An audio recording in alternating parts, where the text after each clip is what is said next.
दोस्तों आज से हम एक नई सीरीज की शुरुआत कर रहे हैं जिसका उन्वान होगा मुसलमानों की 1000 साला उरूज की तारीख। और हमारी कोशिश ये रहेगी कि हम रोजाना एक किस्त आपके सामने पेश करें। और दोस्तों हम उम्मीद करते हैं कि यकीनन आपको इस सीरीज से कुछ न कुछ जरूर सीखने को मिलेगा और इस सीरीज के देखने से आपको मालूम होगा कि हमने कितना काम दुनिया के लिए क्या है, कितनी इल्म, कितना साइंस दुनिया के सामने रखा है, फलसफा और दूसरे इल्म की बुनियाद मुसलमानों ने रखी है। तो हम शुरू करते हैं।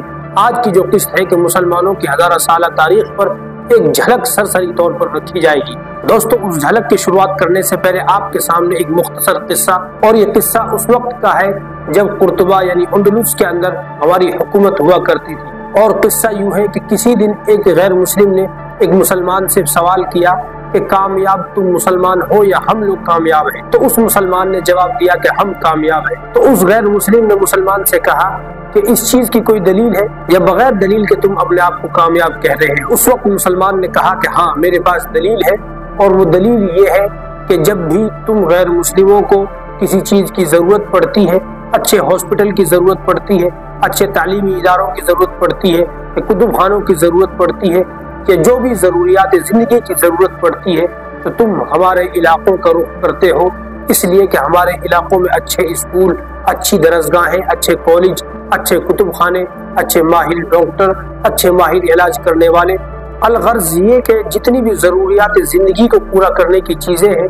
वो सबसे बेहतरीन हमारे इलाकों में मौजूद है। और दूसरी तरफ जब हमारे नौजवानों के मन में अय्याशी आती है तो वो तुम्हारे इलाकों का रुख करते हैं, इसलिए कि तुम्हारे इलाकों में गाना बजाना, ढोल बजाना, गाने गाना और शराब खानों के अड्डे मौजूद हैं, क्योंकि तुम्हारा ध्यान जरूरियात जिंदगियों से हट करके अय्याशी की तरफ और सुस्ती की तरफ चल पड़ा है।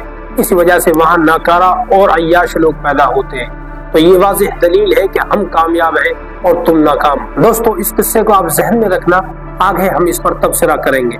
तो अब इस्लाम की 1000 साला उरूज की एक झलक आपके सामने रखते हैं। दोस्तों जैसा कि आपको मालूम है कि अरब मुसलमान हिजाज से आंधी की तरह उठे और बगुले की तरह दुनिया पर छा गए। वो मगरिब में हरकुलेस के सुतूनों और मशरिक में हिंदुस्तान की सरहदों तक जा पहुंचे। इस्लाम का बाकायदा ऐलान 1612 ईस्वी में हुआ और 10 बरस की मुद्दत में तमाम का तमाम अरब मुसलमान हो गया। और सिर्फ 90 साल के थोड़े से वक्त में मुसलमान मुल्तान से लेकर के बहिरा अस्वद तक और समरकंद के साहिलों से लेकर फ्रांस तक छा गए। उस वक्त सिर्फ दुनिया में 2 बड़ी ताकतें थी। एक ताकत थी किसरा जिसकी जड़ें इस्लाम ने उखाड़ फेंकी थी, और दूसरी बड़ी ताकत थी कैसर रूम जो उस वक्त जिजिया देने पर मजबूर हो गई थी। उस वक्त दुनिया में सबसे बड़ा सवाल यही था कि क्या कोई ताकत है जो मुसलमानों को शिकस्त दे सकती है, मुसलमानों के सामने खड़ा होने की जुर्रत कर सकती है। मुसलमानों ने 1000 साल हिंदुस्तान पर, 800 साल स्पेन पर, 250 साल सिसिली पर और दूसरी जगह पर हुकूमत की। मुसलमान 8वीं सदी से 18वीं सदी तक इस दुनिया के वाहिद सुपर पावर रहे थे। दोस्तों दुनिया की तारीख में कोई ताकत इतनी लंबे अरसे तक सुपर पावर नहीं रही, क्योंकि हमारे सामने जो तारीख है उसमें बरतानिया सुपर पावर रहा महज 150 साल तक, और वो जब सुकड़ा तो सिर्फ इंग्लैंड तक जा सिमटा। और उसके बाद रशिया महज 50 साल की उम्र में अपना उरूज हो चुका था। और अब अमेरिका जो अफगानिस्तान की शिकस्त के बाद जवाल पजीर है। दोस्तों हमें तारीख बताती है कि दुनिया में बहुत सारे सुपर पावर रहे थे, लेकिन मुसलमान जैसे समझदार और जेंटलमैन कोई भी ताकत नहीं रही थी, क्योंकि मुसलमानों ने जिन इलाकों को फतह किया था वहां से लूट खसोट नहीं की, वहां के लोगों को परेशान नहीं किया, वहां इंसाफ और अदल कायम किया, वहां की तहजीब को बढ़ाया, वहां के तमद्दुन को संवारा। जबकि बरतानिया आपके सामने है, जब वो सुपर पावर था तो उसने हिंदुस्तान और दूसरे मुल्कों को लूट और खसोटने में कोई कसर नहीं छोड़ी। और इसी तरीके से रशिया जब सुपर पावर था तो वो अपने नजरिया को दूसरों पर थोपने पर जो जुल्म करता था उसकी तारीख गवाह है। और अब अमेरिका आपके सामने है, अब ये सुपर पावर है, तो इसने दुनिया के दूसरे गरीब ममालिकों पर जो जुल्म किया है, जो बम और बारूद बरसाया है, तारीख इंसानी उसकी गवाह है। इसीलिए तारीख गवाह है, जब मुसलमान सुपर पावर थे तो उसने सबसे ज्यादा अजीम और काबिल इंसान दुनिया के सामने पेश किए।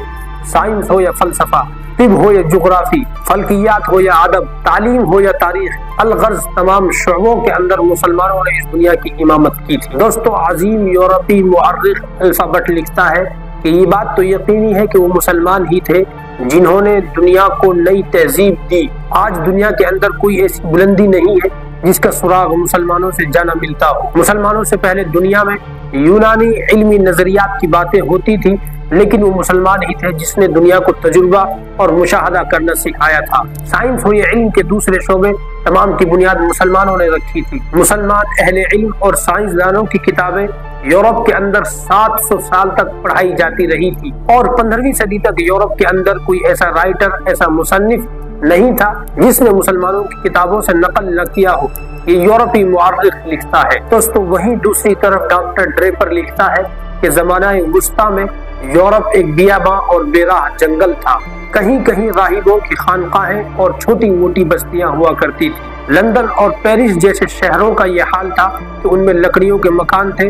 ان مکانوں میں روشنی کا کوئی انتظام نہیں تھا۔ ان کی گلیوں میں گندگی اور پاخانہ تیرتا پھرتا تھا۔ وہاں کی گلیوں کا یہ حال تھا کہ ان سے گندگی نکلنے کا کوئی انتظام نہ تھا، جن کی بدبو کی وجہ سے پورے شہر کے لوگ پریشان ہوتے تھے۔ تو آگے وہی مورخ لکھتا ہے کہ یورپ کے لوگوں کے رہائش کا عالم یہ تھا کہ جس مکان میں جانور سوتے تھے اسی مکان میں وہ انسان سوتے تھے، وہ جس مکان میں انسان سوتے تھے اسی میں جانوروں کو اپنے پاس لٹایا کرتے تھے۔ ان کو شعور ہی نہیں تھا کہ صفائی اور ستھرائی کس چیز کو کہتے ہیں۔ ان کو نہ نہانے کا سلیقہ تھا، نہ کھانے کا سلیقہ تھا۔ یورپ میں غریبی اور فقر کا عالم یہ تھا کہ لوگ سبزیاں، پتے اور درخت کے چھال ابال کر کے کھاتے تھے اور اپنے بچوں کو کھلاتے تھے۔ وہی مورخ آگے لکھتا ہے کہ اسی زمانے میں جب یورپ کا یہ حال تھا تو دوسری طرف قرطبہ، بغداد، دمشق، حجاز یہ تہذیب و تمدن کے چمکتے دمکتے نمونے تھے۔ ان کے مکان پختہ تھے، ان کی گلیاں صاف ستھری اور چوڑی ہوا کرتی تھی، پانی اور گندگی نکالنے کا معقول انتظام ہوتا تھا۔ ان کے راستوں میں روشن دان تھے جس کی وجہ سے ان کے راستے راتوں کو چمکتے تھے۔ ان کے پاس عوامی غسل خانے، عوامی بیت الخلا تھی جہاں مسلمان اپنی حاجتوں سے فارغ ہوتے تھے۔ ان کے پاس سرائے تھی جہاں مسلمانوں کے مہمان رکتے تھے، اور مسلمانوں کے ان شہروں میں ایسا بندوبست اور ایسا انتظام تھا کہ اہل یورپ اس کا تصور بھی نہیں کر سکتے تھے۔ اور یورپی مورخ جے.بی. ٹرینڈ لکھتا ہے اس وقت یورپ کے شہروں میں سب سے مہذب اور سب سے متمدن اگر کوئی شہر تھا تو وہ مسلمانوں کا قرطبہ تھا۔ یورپ کے لوگ اس قرطبہ شہر پر تعجب کرتے تھے۔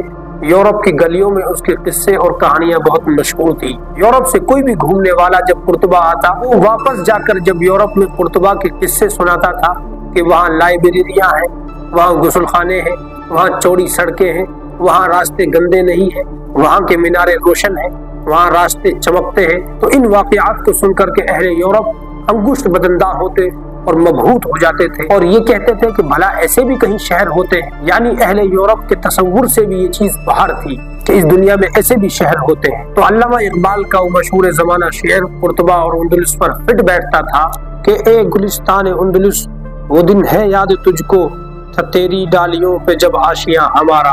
تو یہ تو محض مسلمانوں کے ایک شہر قرطبہ کی بات تھی جو کہ یورپ کے اندر تھا۔ یہاں تعلیم کے ہر ہنر موجود تھے، ہر شعبے تعلیم کے موجود تھے، اور یورپ سے جب کوئی یہاں پڑھنے آتا تو مہذب ہو کر کے یورپ جاتا، اور یورپ سے وہ ایسے چڑھنے لگتا اور اس کو ایسے پڑھن ہوتی کہ ہم ایسے کیوں نہیں ترقی کرتے۔ ہمارے یہاں وہ کتب خانے، وہ لائبریری، وہ حمام، وہ سرائے، وہ دوسری چیزیں موجود نہیں ہیں جو مسلمانوں کے شہروں میں موجود ہیں۔ دوستو قصہ مختصر یہ کہ 1000 سال تک اس دنیا کی کار زمام ہمارے ہاتھ میں تھی۔ اس دنیا کے سفید اور سیاہ کے مالک ہم تھے۔ اس دنیا کے اندر کسی کی جرأت نہ تھی کہ ہم سے نظریں ملا سکے۔ تمام کی تمام دنیا ہماری تہذیب، ہمارے تمدن پر جان دیتی تھی۔ لیکن اب ہم اس تاریخ پر تبصرہ کرنے بیٹھے تو جو میں نے واقعہ آپ کو پہلے سنایا تھا کہ مسلمان نے کہا تھا کہ جب ہمیں عیاشی اور چٹخانے لینے ہوتے ہیں تو تمہارے علاقوں میں جاتے ہیں، آج وہی صورتحال ہماری ہے۔ آج جب مسلمانوں کو اچھے تعلیم کی ضرورت ہوتی ہے، اچھے اسکول، اچھے ہاسپٹل یا اچھے ماہر ڈاکٹروں کی ضرورت ہوتی ہے تو ہم غیروں کے علاقوں میں جاتے ہیں، اور غیروں کو جب زبان کے چٹخانے اور عیاشی کی ضرورت ہوتی ہے تو وہ ہمارے علاقوں میں آتے ہیں، کیونکہ ہمارے علاقوں میں ہم نے کھانوں پر اور ان کے قسموں پر خوب سے خوب دھیان لگایا ہے۔ اسی طریقے سے جس امریکہ اور یورپ کو آج ہم للچائی ہوئی نظروں سے دیکھتے ہیں، کبھی وقت یہ تھا کہ وہی لوگ ہمیں اور ہماری تہذیب کو للچائی ہوئی نظروں سے دیکھتے تھے۔ تو مسلمانوں ہمیں یہ سمجھنا پڑے گا کہ ہم سے ایسی کیا چیز چھوٹ گئی کہ ہم اتنے پچھڑے کہ ہم گنتی میں بھی شمار نہیں کیے جا سکتے۔ تو میں اس بات کو بہت ذمہ داری کے ساتھ کہتا ہوں، ہم نے اپنا نظریہ حیات खो दिया। हमें मालूम ही नहीं है कि हम क्यों जिंदा हैं। हमें सिर्फ यही लगता है कि हम कुछ पैसा कमा लेंगे, अपनी नस्लों को ठीक ठाक घर मकान और शादी करके इस दुनिया से चले जाएंगे। हमें इसके अलावा कुछ नजर नहीं आता कि इस कौम के लिए, इस मिल्लत और माशरे के लिए हमें क्या करना है। दोस्तों, अगर हम दोबारा से कोशिश कर सकते हैं तो तजुर्बात यही कहते हैं कि जब कोई कौम या कोई इंसान एक काम को कर गुजरता है तो दूसरी मर्तबा उसके लिए आसान हो जाता है। तो हम सब यही अहद करें कि हम उस दौरे उरूज के लिए एक बार दोबारा फिर कोशिश करें, अपने सामने नजरिया या हयात रखें, लोगों को जोड़ें और सामने बिठा करके ये बातें करें। दोस्तों, मुझे उम्मीद है कि आपको हमारी ये वीडियो पसंद आई होगी। इस वीडियो को आगे पहुंचाएं, हमारे चैनल को सब्सक्राइब करें और इस वीडियो को लाइक करें। और हम इंशाल्लाह आगे इसकी किस्तें लाते रहेंगे कि मुसलमानों ने फिजिक्स में, मुसलमानों ने साइंस में, जोग्राफिया में, सियासत में कितना कितना काम किया है।